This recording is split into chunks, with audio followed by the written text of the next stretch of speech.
यीशु मसीह के ज़िंदा जलाली और बबरकत नाम में आप सबकी सलामती हो। मैं खुदावंद का खादम पास्टर शहबाज अब्दुल मनान एक बार फिर कलाम की खिदमत के साथ आपके सामने हाज़िर हूँ। जिस तरह कि आप जानते हैं कि हमने लास्ट वीडियो में एक क़यादत के कोर्स का आगाज़ किया, मसीही क़यादत में नशो नुमा के नाम से, और उसके पहले चैप्टर की चंद बातें हमने देखी जिसमें मसीही कायद के बुलावे पे हमने बात की है।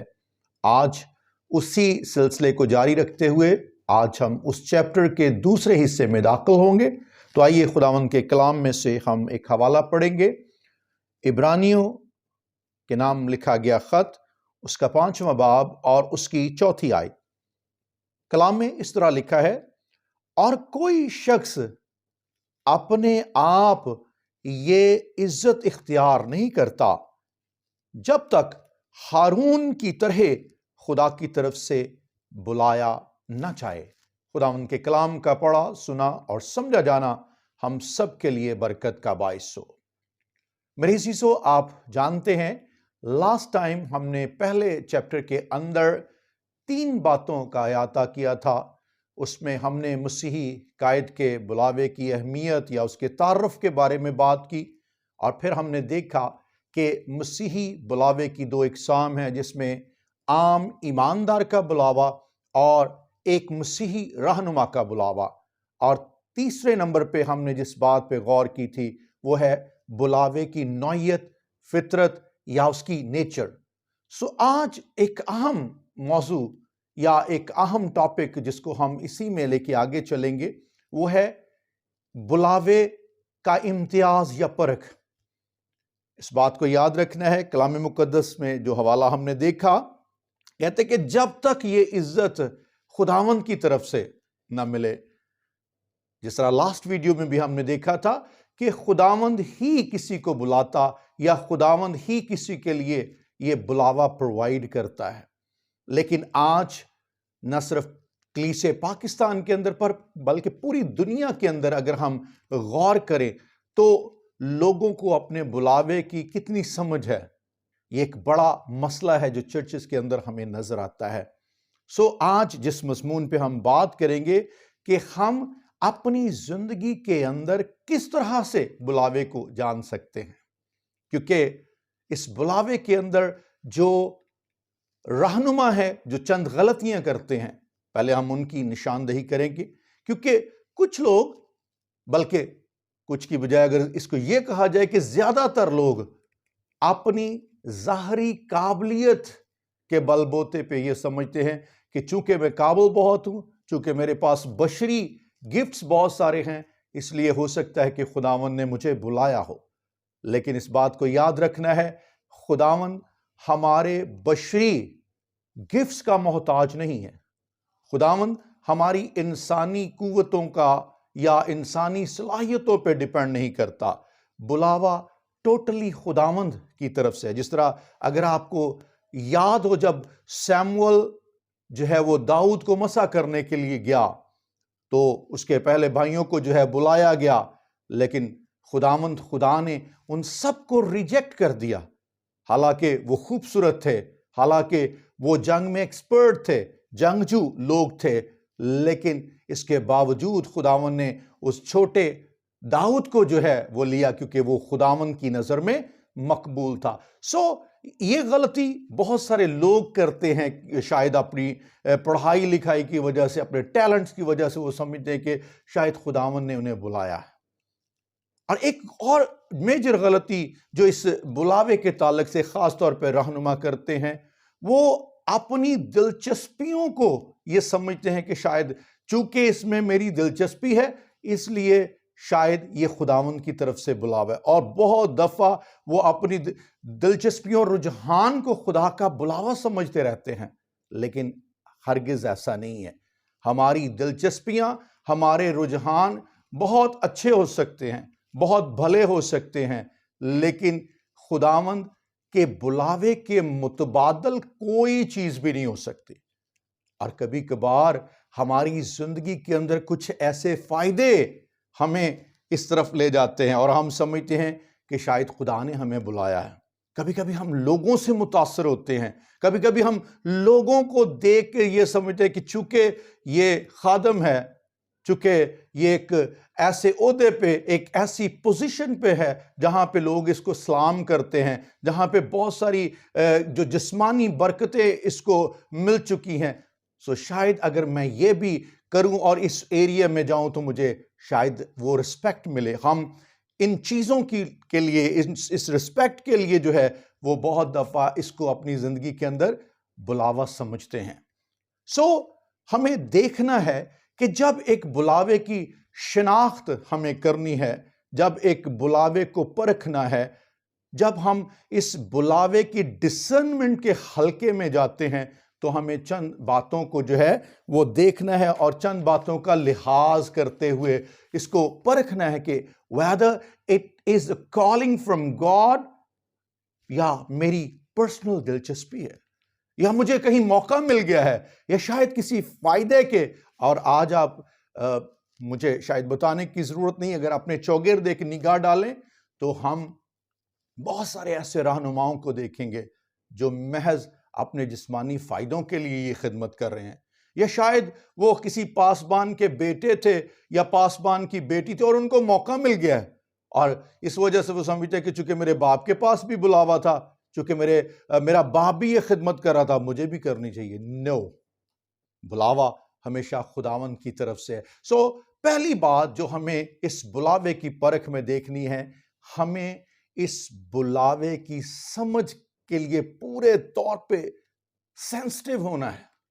हमारे अंदर अंडरस्टैंडिंग की एक डीप सेंस हो, हम समझ सके कि किस तरह से हम ये चेक करें, क्योंकि बहुत दफा हम चीजों को मिक्स करते हैं और हम समझते हैं कि शायद मेरी ख्वाहिश, शायद मेरे दिल की डिजायर, शायद मेरी एबिलिटी जो है तो शायद खुदावंद की मर्जी भी है। ऐसा नहीं है। खुदावंद की मर्जी हमारी एबिलिटियों से, हमारी दिलचस्पियों से, हमारे मौकों से कहीं बढ़कर है। नंबर 2, जिस बात पे हमें गौर करना है इसी हल्के में, कि हमें इस बुलावे को समझने के लिए हसास होते हुए खुदावंद के कदमों में बैठना है। क्योंकि कभी कभार हम अपने बुलावे की तस्दीक के लिए ऐसे लोगों के पास जाते हैं जिनको शायद खुद भी बुलावे की समझ नहीं है, शायद जो खुद भी खुदा से बहुत दूर हैं, या जो खुद भी खुदावंद के कदमों में नहीं बैठते, और हम समझते हैं कि वो हमें बताएंगे। क्योंकि आपने देखा होगा ऐसे लोगों को, वो लोगों से पूछते फिरते हैं, पता नहीं यार मैंने खुदा ने बुलाया है, मुझे ऐसे लग रहा है, मैं ऐसा फील कर रहा हूं। Our feeling is not enough. हमारी फीलिंग जो है ये काफी नहीं है, ये सफिशिएंट नहीं है। ये खुदावंद की मर्जी है, और खुदावंद की जो है वो पाक मर्जी से, उसके फजल से ये बुलावा जो है वो जारी होता है। अगर इसी में हम थोड़ा सा आगे बढ़ते हुए देखें तो समटाइम्स हम जबरदस्ती चीजों के अंदर घुसने की कोशिश भी करते हैं। हम चर्च के कामों में, चर्च की एक्टिविटीज में जो है खुद को ना समझते हुए, ना जानते हुए जो है वो खुद को जो है वो कायदीन समझने लगते हैं। आप ये समझते हैं कि शायद मेरे पास जो है वो खुदावंद का बुलावा मौजूद है, इसलिए मुझे प्रीचिंग करनी चाहिए।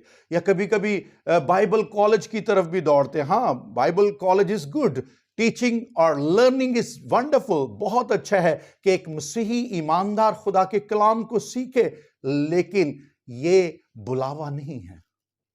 बुलावा खुदावंद की तरफ से है, और खुदावंद खुदा इसके लिए जो है वो अपने फजल को जारी। और हम जो है वो आपको जरूर इस बात का मशवरा दूंगा कि जब तक खुदा पूरे तौर पे इस बात की समझ के लिए आपको सेंसिबल ना कर दे, सेंसिटिव ना कर दे, और आप पूरे तौर पे ना जान पाए कि मेरे पास बुलावा है या नहीं, तब तक वो काम कीजिए जो खुदा ने आपको पहले से दिया है। अगर आपको याद हो, मूसा एक बहुत बड़ा खादम, अब जानते हैं कि खुदा ने उसे किस उम्र के हिस्से में बुलाया? 80 साल का था मूसा जब खुदा ने उसे बुलाया। इसका मतलब है इससे पहले मूसा वो सब कुछ कर रहा था जो आम लोगों की है तरह से। पहले 40 साल वो महल के अंदर जो है बतौर एक शहजादे के जो है वो खिदमत कर रहे, काम कर रहे। उसके बाद मदियान की सरजमीन में वो भेड़ बकरियां चरा रहा है। लेकिन अब मूसा सोच भी नहीं शायद सकता कि खुदा 80 साल की उम्र में बुलाएगा। But it all up to God कि वो खुदा जो आसमानों जमीन का खुदा, कुदरत वाला खुदा है, वो हमें कब बुला ले। सो मूसा को खुदावंद खुदा ने 80 साल की उम्र में बुलाया। So we need to wait upon a god. खुदावंद खुदा की क्या मर्जी है, हमें उसको समझने के लिए बड़ा सेंसिबल होना है। दूसरी बात जो इस बुलावे को समझने के लिए, इस बुलावे की डिसर्नमेंट के लिए हमें दरकार है, हमें इस बात को जानना है, जब खुदा हमें बुलाएगा, जब खुदा हमारी जिंदगी के अंदर इस बुलावे को रखेगा, तो वो हमारे दिल के अंदर अपने कलाम को रख देगा। और वो कलाम हमारी जिंदगियों के अंदर से जो है जैसे जबरदस्ती बह जाने की कोशिश करेगा, जबरदस्ती निकलने की कोशिश करेगा।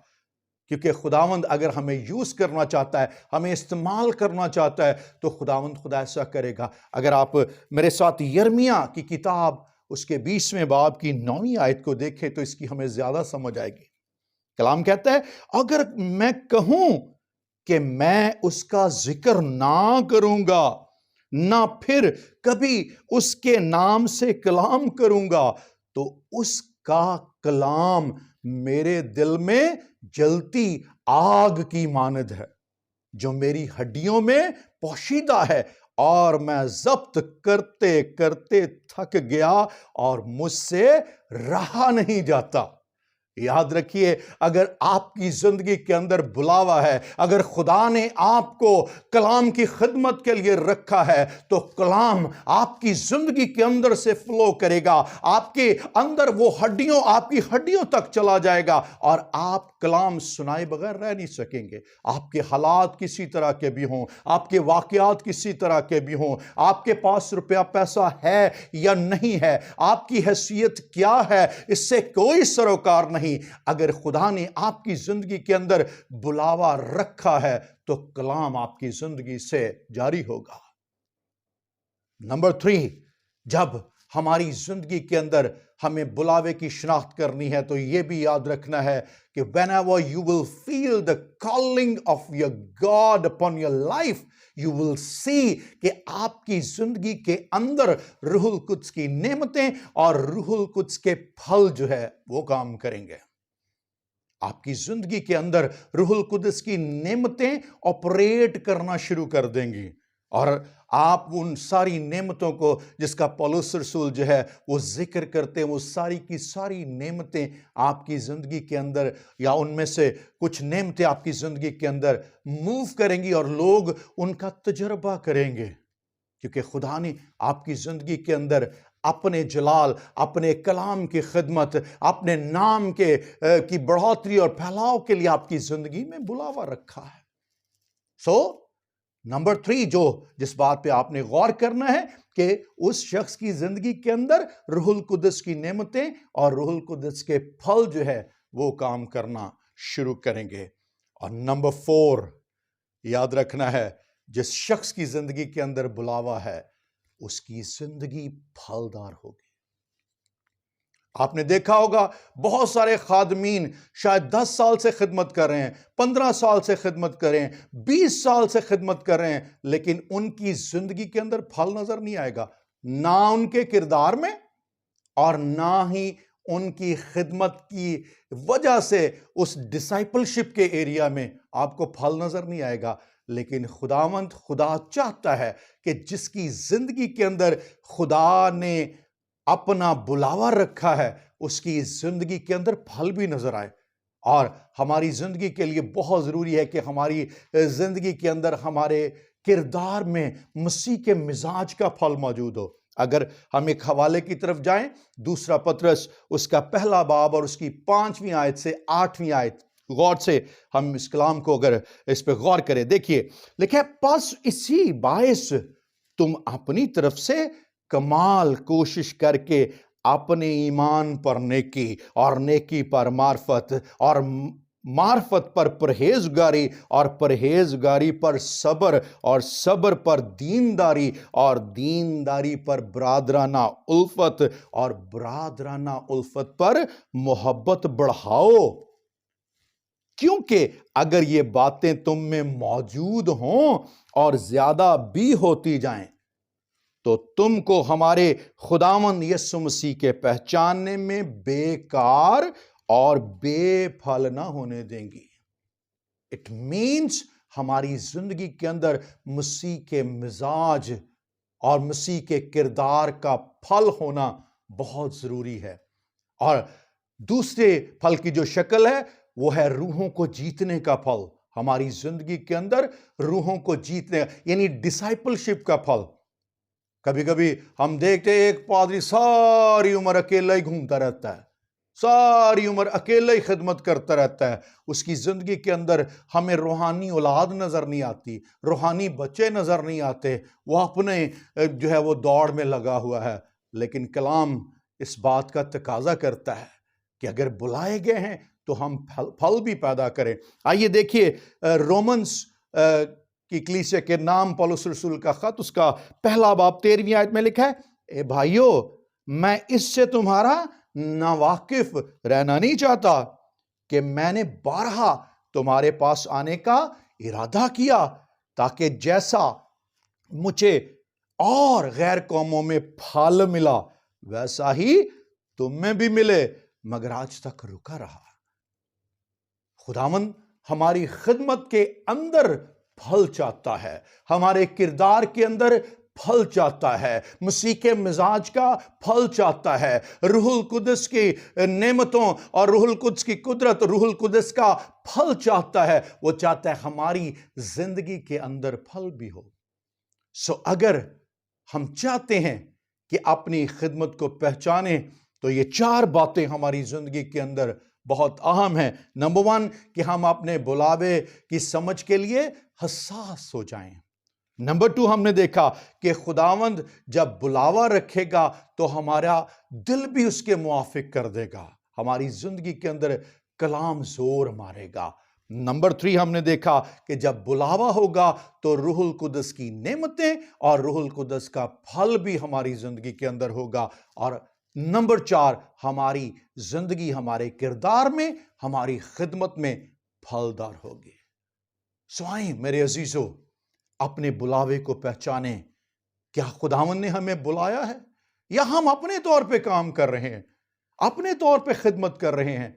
अगर हम वाकई खुदावंद की तरफ से बुलाए गए हैं तो मैं आपको मुबारकबाद पेश करता हूं, क्योंकि खुदावंद खुदा जिसको बुलाता है उसको अजर भी देता है। लेकिन अगर आप खुदावंद की तरफ से नहीं बुलाए गए, आम बुलावे में खुश रहिए, आम बुलावे में वो सब कीजिए जो खुदावंद ने आपको तौफीक दी है। जो तोड़े आपके पास हैं उनमें ऑपरेट कीजिए, बजाय इसके कि हम खुद से रहनुमा बनने की कोशिश करें, खुद से कायद बनने की कोशिश करें। क्योंकि ये सब कुछ हमारे पैसे, हमारी एबिलिटी, हमारे रुझान की वजह से नहीं है, ये सब खुदावंद की तरफ से है। और खुदावंद जिसको चाहता है ये तौफीक देता है। खुदावंद अपने कलाम के वसीला से हम सबको बड़ी बरकत दे। आइए हम दुआ मांगते हैं। आसमानी बाप, यीशु मसीह नासरी के नाम में मैं तेरी शुक्रगुजारी करता हूं खुदावंद, तेरी जिंदा आवाज के लिए, खास तौर पे खुदावंद इस उम्मीद मस्मून के लिए बख्श देना खुदावंद। बतौर रहनुमा हम अपने बुलावे को पहचाने, अपने बुलावे की डिसर्नमेंट में खुदावंद खुदा हम गहरे हों, बख्श देना खुदावंद। तेरा कादर हाथ हमारे लिए बढ़े, तेरा फजल हमारे लिए जारी हो खुदावंद खुदा। तेरी कुदरत के सबब से हम अपने बुलावे को पहचान पाए खुदावंद। जितने इस वीडियो को सुन रहे हैं, जितने इस पैगाम को सुन रहे हैं, बख्श देना उनकी जिंदगियों में तेरा पाकरू मुदाखलत करे और खुदावंद ये कलाम उनकी जिंदगियां बदल दे। मेरी मिन्नत की आवाज को सुन और कबूल कर, यीशु मसीह नासरी के नाम में, आमीन।